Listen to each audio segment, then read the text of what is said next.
Hi, my name is Heather Aranda, and this is my informative speech, and this is my audience.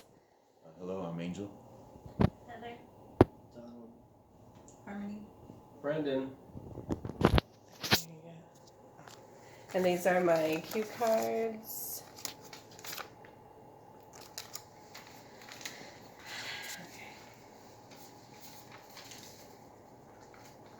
Okay.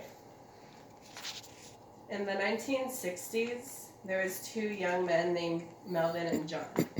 Melvin and John were very close friends, but in reality, it was deeper than that. They were in love. But they knew for the time being, for it being 1960s, they could not express their love and get married and have a family like they wanted to. So they went their own ways. They married women, had family because they knew that's what society expected from them in the 1960s. So I'm here to tell you how marriage has changed since the 1960s. In the 1960s, people ignored their dreams, who they loved, their career choices because of society norms. We're going to explore gay marriage, gender roles, and divorce rates from the 1960s to today.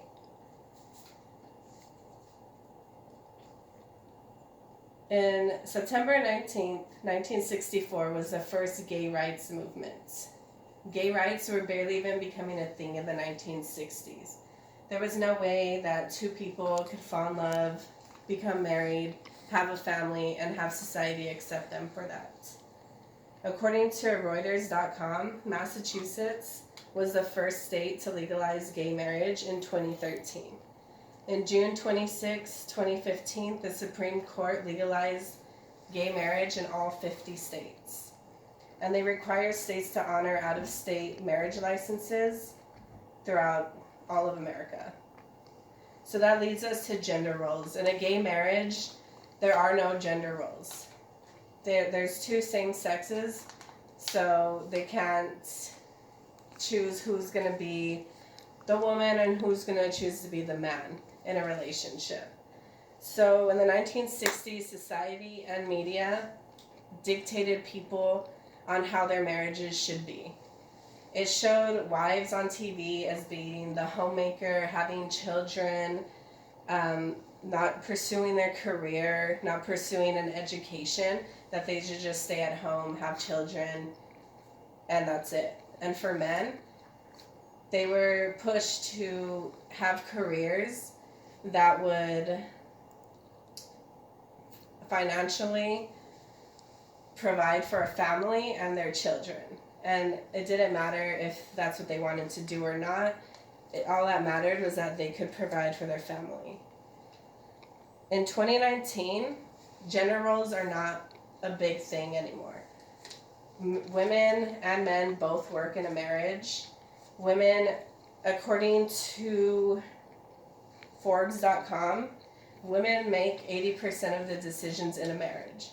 In the 1960s, men made most of the decisions in a marriage. So since women make the decisions in a marriage, they're able to pursue their career and they're able to pursue their education. Both parents in a marriage and in a family usually work in 2019. In 1960, it was usually just the husband working. And in 2019, it's more common for the mother and the woman to be the breadwinner in a family. Gender roles are not as important as they were in 1960. That leads us to divorce rates. Divorce rates are much higher in 2019 than they were in 1960. In the 1960s, divorce rate was at 25%. Today, it's at 50%. Many young people are not getting married as they were in the 1960s. They choose to just live together and not get married. In 1969, 639,000 people divorced. In 1979, 1,181,000 people divorced. Over a 10-year span, it almost doubled. In the 1990s to 2000s, our divorce rate has been declining. So, last year in 2018, the divorce rate is at 46%. In 2019, people do not care if you've been divorced. In the 1960s, men didn't want to marry women that had been divorced. A lot of people do not see marriage as a forever thing anymore. So if Melvin and John were born in today's society, they would have been able to pursue their love, pursue a marriage and a family, and been happy, unlike 1960s. The end. Oh my god, that was